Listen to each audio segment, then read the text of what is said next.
Hello, dear listeners. Dear listeners, we are doing Unit 4 and today we will take Section D. Read it yourself. You have read many scripts, stories, letters written by humans. तो आपने बहुत सी जो scripts हैं, stories हैं, letter हैं पढ़े होंगे जो किसके द्वारा लिखे गए हैं, ह्यूमंस के द्वारा यानी कि इंसानों के द्वारा लिखे गए होंगे.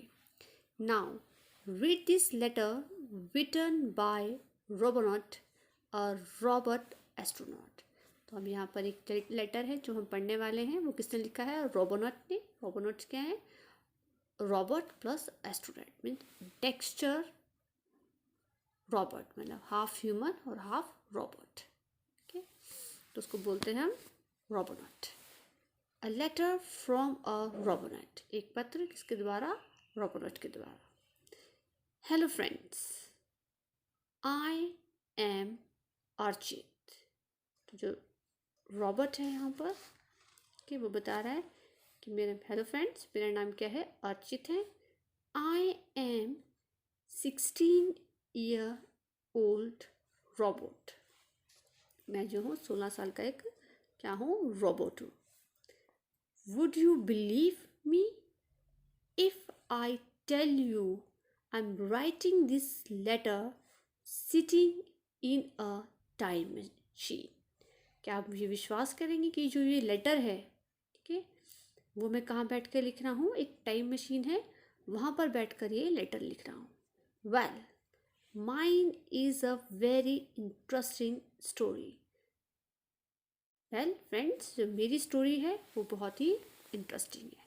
सो डियर स्टूडेंट, जो ये लेटर है 2 पार्ट में है, ठीक है, लिखा गया है. तो अभी हम कौन सा पार्ट पढ़ेंगे? पार्ट 1. तो पार्ट 1 में क्या है? It all started in January of the year 2000. तो ये जो सब कुछ है कब स्टार्ट हो रहा है? जो रॉबर्ट अपनी स्टोरी बताते हुए बता रहे हैं कि ये कब स्टार्ट हो रहा है. जनवरी था और कौन सा ईयर था? 2000 में ये सब कुछ स्टार्ट हुआ. The space research organisation also called SARO was making efforts to organize trip to the moon that ordinary human beings could take. तो आगे बता रहा है रॉबर्ट कि जो स्पेस रिसर्च ऑर्गेनाइजेशन है जिसको क्या बोलते हैं शॉर्ट में? सरो. वो क्या है? प्रयास कर रहा था, एफर्ट्स कर रहा था कि जो है जो ह्यूमन ऑर्डिनरी ह्यूमन बीइंग भी है वो कहाँ पर ट्रिप कर सके? मून पर जा सके.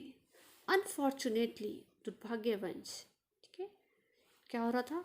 All their efforts had been failing because of लिजॉक, who was the head of Tatak community of aliens living on Mars. तो ये बोल रहे हैं यहाँ पर कि इतने भी एफर्ट्स जो कर रहे थे सरो वाले, दुर्भाग्यवश वो सारे के सारे फेल हो रहे थे. क्यों हो रहे थे?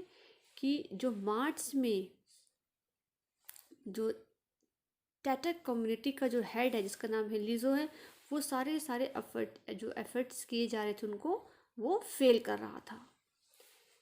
This community always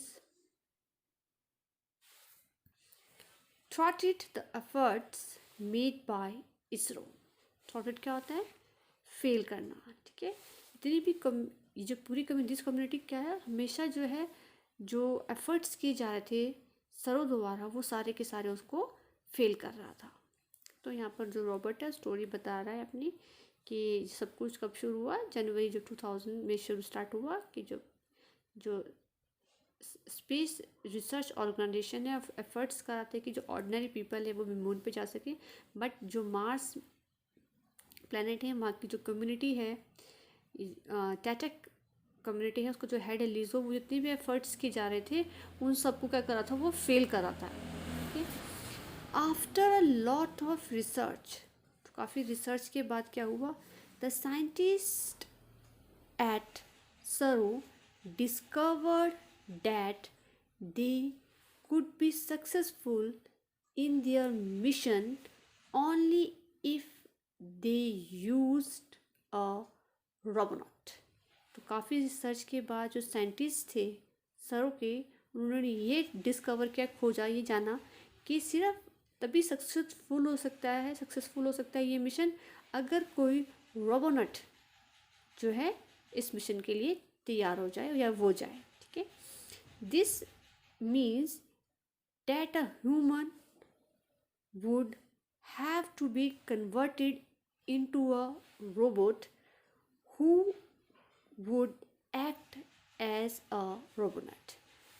इसका मतलब ये था कि जो कोई भी ह्यूमन है वो ह्यूमन से किस में कन्वर्ट हो जाए, रोबोट में, और किसकी तरह काम करे, एस्ट्रोनॉट की तरह काम करे, ठीक है। For this, they needed a volunteer between the age of 16 and 13.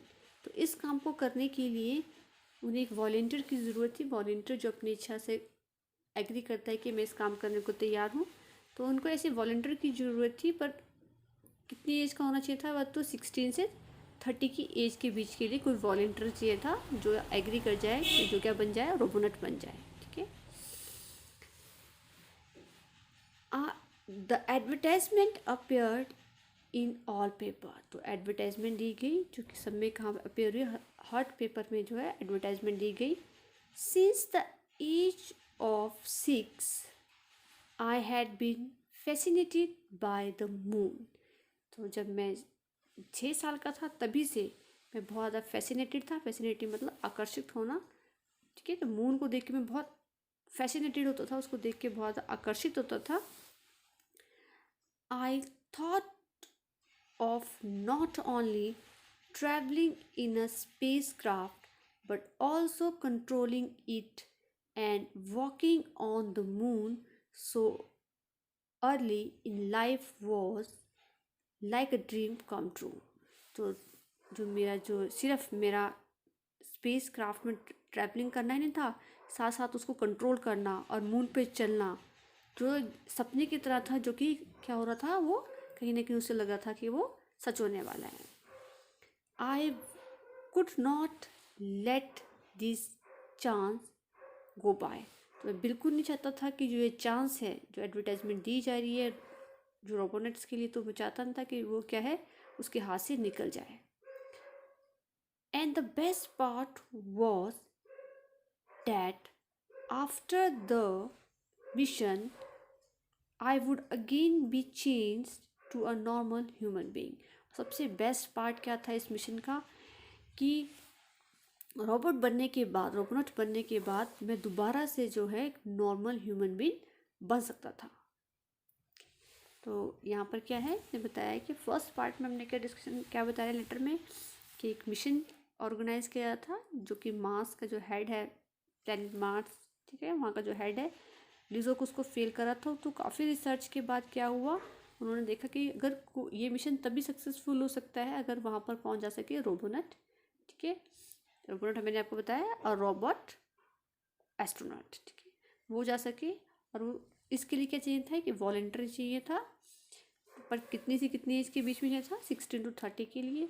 और ये जो रचित हैं वो कह रहा है कि मैं शुरू से ही क्या हूँ, फैसिनेटेड था मून को देख के, और मेरा सिर्फ ट्रैवलिंग करना था कि स्पेस में ट्रैवलिंग करूँ, साथ साथ में उसको कंट्रोल भी करूँ जिसमें स्पेस क्राफ्ट में जा रहा हूँ मैं। तो उसके एक सपने की तरह था। तो वो बिल्कुल भी इस सपने को जो है पूरा करना चाहता था और हाथ से निकलने नहीं देना चाहता था। तो उसने क्या किया, उसने एग्री कर गया कि मैं ठीक है रोबोट बनने के लिए तैयार हूँ। सबसे अच्छी बात इसके अंदर क्या है कि मैं वापस से क्या है नॉर्मल ह्यूमन बीइंग बन सकता था। So dear student, that's all for the day. What will you do? You will read this paragraph. Okay, tomorrow I will discuss the next paragraph. Thank you and have a nice day.